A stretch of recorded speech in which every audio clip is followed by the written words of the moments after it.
My sister called me crying, "I can't afford rent anymore. Can I crash with you?" I said yes without hesitation. A week later, my boss pulled me into a meeting and asked, "Why did your assistant just cuss out a client?" I never hired her. But she'd been posing as me all along. I am female 32 and have a younger sister, Jane 28, who's always been a bit, well, chaotic. She called me crying one day, asking if she could stay with me because she couldn't afford rent anymore. Of course, I said yes without hesitation, thinking she'd just need a couple of weeks to get her life back together. But a week later, my boss pulled me aside and asked why my assistant had just cussed out a client. Problem is, I don't have an assistant. Turns out, my sister had been posing as me at work this whole time. I never expected a simple offer to help my sister would end up throwing my whole life into chaos. It was an ordinary Wednesday when Jane called me. My hands were full at work, emails, deadlines, client meetings, and I didn't think much of it when her name flashed on my phone. The fact that we hadn't really talked much in the past few months didn't seem odd. We'd always had our ups and downs. But when I heard her voice, it was strained. "Maggie," she said, barely able to hold back tears. "I can't afford rent anymore. I've been trying to make it work, but I can't. Can I crash with you for a while?" I paused. Jane had been through rough patches before, bad relationships, unpaid bills, and jobs she couldn't hold down. But I had never heard her sound like this, vulnerable and defeated. It wasn't like her. Still, she was family, and I wasn't about to leave her hanging. Without thinking, I replied, "Of course, Jane. Come over when you can. I've got a guest room, and you can stay as long as you need." "Thanks," she said, her voice thick with relief. "I'll be there in a couple of hours." I hung up the phone and turned back to my computer. I didn't overthink it. I figured she'd be staying with me for maybe a week or two while she figured things out. We'd always had a good relationship, despite the occasional distance. Besides, I had a steady job, a small but cozy house, and a routine I thought was unshakable. I could handle this. I wasn't prepared for what came next. A few days passed and Jane settled in. At first, things were fine. She barely took up space, just a few bags, a small suitcase, and the usual clutter she'd brought with her. I tried not to make it awkward, but it wasn't long before I started noticing little things that seemed off. She was home all day while I was at work. I would come back in the evening, and she'd be on the couch watching TV or scrolling through her phone, barely looking up when I walked in. The silence between us grew louder. Jane wasn't talking to me as much. I didn't press her, knowing she was probably going through a rough time, but something didn't sit right with me. One afternoon, I received an email from a client, a major one who had recently signed on with our agency. "Maggie, can you let us know why we haven't been able to reach Emily?" I frowned. Emily was my assistant. Or, at least, I thought she was. I responded politely, explaining that Emily was unavailable for the day, but that I could take over the task. A few more emails came in asking about Emily's whereabouts, and I started to grow suspicious. Emily had never been someone who just disappeared without notice. When I asked around the office the next morning, I learned that Emily hadn't been answering emails or attending meetings for the last few days. And then, I found out something I hadn't expected: someone had been showing up at the office pretending to be me. That someone was Jane. I tried to brush it off at first, assuming it was some weird mistake, maybe a mix-up with my name. But as the day wore on, I found out the extent of what had been happening. Jane had been emailing clients in my name, attending meetings, taking phone calls. She'd even been using my work computer to send official documents. I could barely breathe when I realized the truth. My sister had been posing as me at my job. The breaking point came when my boss, Greg, called me into his office. He was serious, too serious, and I could feel the tension the moment I walked in. "Maggie, we need to talk," he said, his eyes narrowing as he handed me a file. "I just got off the phone with one of our clients. Apparently, your assistant just told them to get bent after they asked a simple question about the project timeline." Do you want to explain that? I froze. What? Greg, I don't know what you're talking about. My assistant's been out this week, but, no, Maggie. This wasn't your assistant. This was your sister, Jane. I stared at him. Jane? What do you mean? I haven't, Greg cut me off, his voice sharp now. I'm not sure how to handle this. Your sister has been showing up at the office pretending to be you. She's been making decisions without your permission. This is a huge problem. I felt the room spin as I tried to process what he was saying. Jane? Posing as me? I didn't even know what to say. I didn't know she was doing that, I said, my voice weak. I'll fix this. I swear. I'll talk to her. Greg stared at me for a long moment before nodding. Maggie, this is serious. You need to sort it out. We're a professional agency, and I expect better from my employees. Let me know when you've handled it. I left his office feeling like the floor had just disappeared beneath me. Jane had crossed a line, and I had no idea how it had gotten this far. When I got home that evening, Jane was sitting on the couch as usual. She didn't even look up when I walked in. I felt a lump rise in my throat as I stood there, trying to calm my nerves. Jane, I said, trying to keep my voice steady. We need to talk. She turned her head slightly, her eyes avoiding mine. About what? She asked, sounding completely uninterested. I know what you've been doing, I said. You've been posing as me at work. You've been taking my calls, sending emails, meeting with clients. Why? At first, she didn't say anything. Her fingers were frozen on the remote, but her face had drained of color. I didn't know what else to do, she finally said. I didn't think you'd help me if I just asked for money. I thought if I could help out at work, it would get you to notice me. I've been trying to help. My heart sank. The anger I had been feeling quickly turned into something else, something softer, more painful. I didn't know what to say. My sister, who had always been so independent, was now sitting here, looking broken, lost in a way I had never seen before. Jane, you can't just take over my life like that, I said, my voice trembling. You could have asked. You should have asked. I'm here for you, but you have to be honest with me. This isn't how you fix things. I know, she whispered. I'm sorry, Maggie. I didn't know how to fix it. I thought I could help. I didn't know what to do next. I was angry, hurt, and confused. But somewhere deep down, I realized that this wasn't just about the chaos she'd caused at work. This was about my sister, who had never learned how to ask for help, how to let people in when she needed them most. We talked for hours that night, each of us saying things we'd never said before. I wasn't sure where we'd go from here, but I knew I couldn't just let her go down this path without trying to help her. But as I lay in bed that night, the weight of the situation pressed down on me.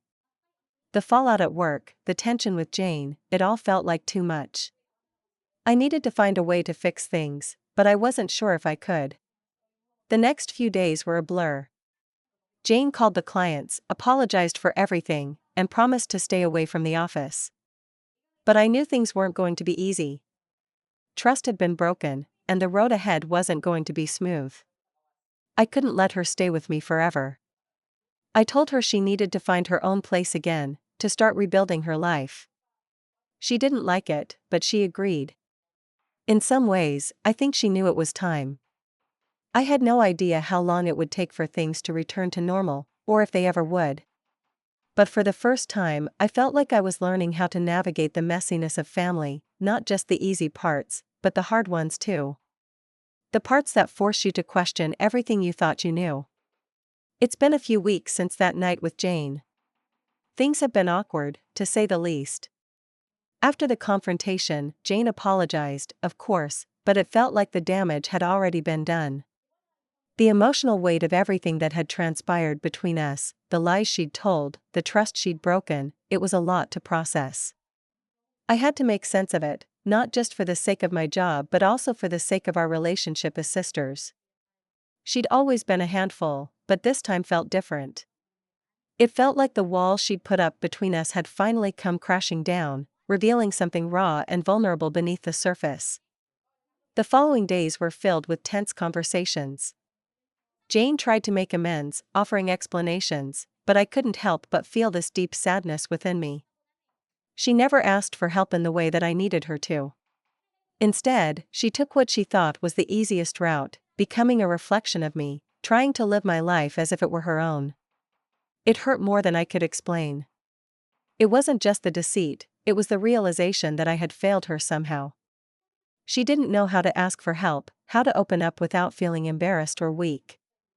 She had been pretending to be something she wasn't, because that's how she thought she could survive. I tried to give her the space she needed. I didn't push her to find a new place immediately, but it was clear she was getting antsy, uncomfortable in my space. It wasn't just the job situation anymore. I think the reality of living with me had hit her, too. She'd been here for almost 3 weeks, and it was starting to feel like we were stepping on each other's toes. Our conversations were brief, and she still didn't talk much about her own feelings. She had gotten a job at a coffee shop in the town center, but it wasn't much. She was working full-time, but her hours were unpredictable, and I could tell she was still struggling to balance everything in her life. One evening, I came home from work a little earlier than usual, and I found Jane sitting on the back porch, staring out into the garden. It was quiet. She looked like she was deep in thought, her hands wrapped around a cup of tea, her eyes distant.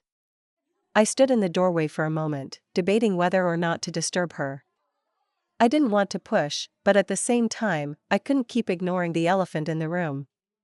She had been living with me, practically hiding in my house, pretending like nothing had happened. I felt like we were both waiting for some unspoken apology, some grand gesture that would make everything okay again. But I knew that wasn't coming. There was no easy fix. I cleared my throat softly, and she turned her head just enough to acknowledge my presence. "Maggie," she said, her voice low. "Can we talk?" I nodded, stepping out onto the porch and pulling up a chair next to her. The weather was cool, and the evening air felt fresh against my skin. It was strange, the calmness of the evening in contrast to the tension between us. "About what happened," she started, but then she trailed off, clearly struggling to find the words. I could tell she wasn't used to talking about this kind of stuff.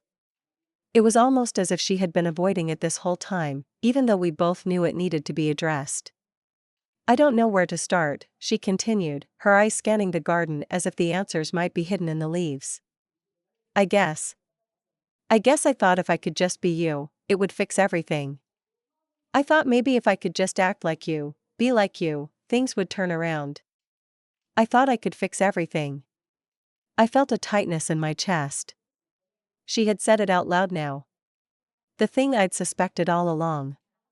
Jane didn't just want to be me because she admired my life.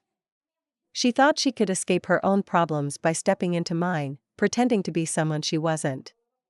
"You don't need to be me, Jane," I said quietly, trying to keep the emotion out of my voice.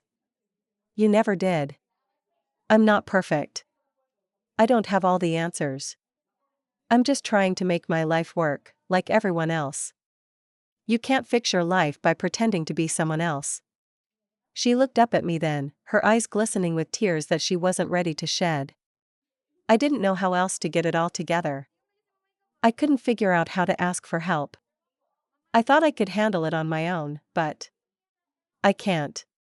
I never could. I just didn't want to burden you with all my mess. The rawness of her words hit me like a wave. I had always known Jane had her struggles, but hearing her admit it like this, it was heartbreaking. She wasn't just asking for help, she was admitting that she had never known how to ask for help. She had been trying to cope with everything on her own, silently, even though she had no idea how to manage it. "I get it," I said softly, my voice breaking a little. "But you can't keep doing this, Jane. You can't keep hiding from your own problems. I'm here for you. But you have to start being honest with yourself, and with me." She looked at me for a long moment, as if weighing my words. The silence stretched between us, thick with everything we hadn't said yet. "I'm sorry," she finally whispered. "I know I messed everything up." I reached over and took her hand, squeezing it gently. "We'll figure it out. But you have to stop pretending. You have to let me help." Her eyes filled with tears then, and I could see the vulnerability in them, the same vulnerability she'd been too afraid to show before. For the first time, it felt like we were starting to break down the walls between us. She wasn't just asking for help anymore. She was letting me in. We didn't talk much more after that, but I could feel the shift. It wasn't a huge change, not right away, but it was a beginning. I didn't know how long it would take for Jane to fully figure things out, but I could see she was trying. She started taking more responsibility for herself, applying for better jobs, seeking therapy, and little by little, she was picking up the pieces of her life. Still, living together wasn't easy. The tension from the events that had unfolded lingered in the background, even when we weren't talking about it. I could see Jane growing more uncomfortable in my space, more eager to find her own independence again. She didn't belong here anymore. And I didn't want her to. One evening, a few weeks later, Jane came to me after work, her face pale but determined. "I found a place," she said quietly. "It's a little small, but it's mine. I'm moving in next week." I felt a mixture of emotions, relief and sadness in equal measure. It was time. It was the right thing. But it also meant our time together under the same roof was coming to an end. I hugged her tightly then, not knowing when or if we would ever be the same again, but knowing that this chapter in both of our lives was closing. "I'm proud of you, Jane," I whispered. "I'm proud of me too," she said, her voice barely above a whisper. And that was enough. As the days passed, Jane made preparations for her move. She found a small apartment just outside of town, a modest one-bedroom unit that suited her well enough. It wasn't a glamorous place, but it was hers. The first step toward reclaiming her independence, and to be honest, I was relieved. Her time in my house had become strained, and while I was glad to see her taking responsibility, I also knew that it was time for both of us to move forward. We didn't talk much about what had happened with work, but I had a sinking feeling that things wouldn't just go back to normal. My reputation at the office had taken a hit, and despite Greg's reassurances, I could tell that my colleagues were whispering about the situation. Jane had done more damage than she realized, not just to my job, but to my standing in the agency. It was about 2 weeks before Jane moved into her new place when I got the call. I had been at work, buried in a project, when my phone rang. It was Greg. "Maggie, I need you to come in. It's about the client we've been working with for the last few months. There's a serious issue we need to discuss." My stomach twisted. I had been dreading this moment, knowing full well that I couldn't escape the fallout of Jane's actions. The tension between Greg and me had been building ever since the whole fiasco with Jane pretending to be my assistant. I got to the office as fast as I could, trying to steady my nerves. When I walked into Greg's office, he was already there, his eyes sharp, his face unreadable. He gestured for me to sit down. "Maggie," he started, his voice tight, "we've got a problem. The client you've been working with, the one you've been handling all the marketing for, they've been asking a lot of questions about your assistant, Emily. They're still upset about the whole thing." I nodded slowly, already preparing myself for the worst. I knew it wasn't going to be easy to clean up this mess, but I didn't expect what came next. "I got a call from their lead marketing director yesterday," Greg continued, his tone clipped. "They told me they had been receiving emails and calls from someone claiming to be you. Someone named Jane." I froze, my heart skipping a beat. "What?" I asked, my voice shaky. Greg continued, "Apparently, your sister reached out to them, posing as you again. They were under the impression that she was you. She's been sending emails about project updates, telling them about timelines, making decisions on your behalf." My blood ran cold. I had thought she'd learned her lesson after what had happened with the previous client, but here she was, doing it again. Not only had she jeopardized my job once, but now she was doing it again, without even considering the consequences. "I'll take care of it," I said through gritted teeth, trying to remain calm. "I'll call her and fix this." Greg raised an eyebrow. "You'd better, Maggie. This is your last chance to sort it out. The client is asking for more than just an apology. They're threatening to pull their business if they don't get a clear answer from you about this."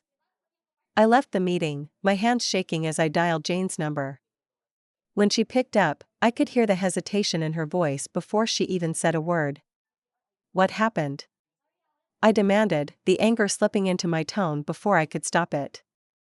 "Why did you contact them again? Why did you pretend to be me?" "I didn't mean to," she said, her voice small. "I thought they'd forgotten about what happened before. I thought it would be easier if I just, I don't know, gave them the answers they wanted." "Easier?" I shot back. "Jane, this isn't some game. You've jeopardized my job, again. You can't just keep doing this." "I'm sorry," she whispered. "I was trying to help you, Maggie." "Well, you've made things a heck of a lot worse," I snapped, feeling the weight of the situation press down on me. I had to fix this, and I couldn't afford any more mistakes. "I'll fix it," she added, sounding regretful. "I'll call them, apologize." "No, you won't," I said, firm and decisive. "You're not getting involved in my work anymore. You've crossed a line." I hung up, my frustration boiling over. I was done being the responsible one, done trying to fix the messes she kept creating in my life. I was tired of feeling like I had to save her from herself every time things went wrong. She was an adult, and it was time she learned that her actions had consequences. The next day, I called the client personally and apologized for the confusion. I explained that there had been a misunderstanding, that Jane had acted without my knowledge or consent. It wasn't easy, and I could tell that they weren't fully convinced, but after a long conversation and some reassurances about the future of the project, they agreed to stay on board. It was a relief, but also bittersweet. I couldn't shake the feeling that things had changed permanently. I had bailed Jane out once too many times, and in the end, I was the one who had to clean up the mess. I realized, sitting there at my desk, that I was tired. Tired of feeling like I had to take responsibility for her mistakes, tired of pretending like everything was okay when it clearly wasn't. A few days later, Jane called me again. She was moving out of her apartment. Not back to my place, though. This time, she was leaving town. She had decided to move to a different city, somewhere farther away, where no one knew her, where she could start fresh. "I'm sorry, Maggie," she said, her voice tinged with sadness. "I know I messed up. I've ruined everything. I need to get away for a while, figure things out." For a moment, I couldn't speak. My mind was swirling with a mixture of emotions: relief, anger, sadness, and even a touch of guilt. But deep down, I knew it was the right thing. I had tried to help her, tried to be the sister she needed, but I couldn't keep enabling her bad decisions. She had to face the consequences on her own. "I think that's for the best," I said finally. "You need to find your own way, Jane. I can't keep cleaning up your messes." "I know," she whispered. "I'll figure it out. I promise." And with that, she was gone. I didn't hear from her for a long time after that. Months passed, and things slowly began to settle. My relationship with Jane didn't exactly improve, but it didn't deteriorate either. I learned to let go, to stop trying to fix everything for her. She had to find her own path, even if it meant making mistakes along the way. As for me, I focused on rebuilding my career, earning back the trust of my clients and colleagues. I never looked back. What happened with Jane had forced me to see something important. I couldn't keep sacrificing my own well-being to protect someone who wasn't willing to help herself. I wasn't her savior, and I wasn't going to let her drag me down anymore. Eventually, I got a promotion at work, and things started to feel like they were finally falling into place. I learned a valuable lesson through all of this: sometimes, the best form of revenge isn't some dramatic payback or cruel punishment. It's simply walking away, cutting ties, and taking control of your own life. And for the first time in a long time, I felt free.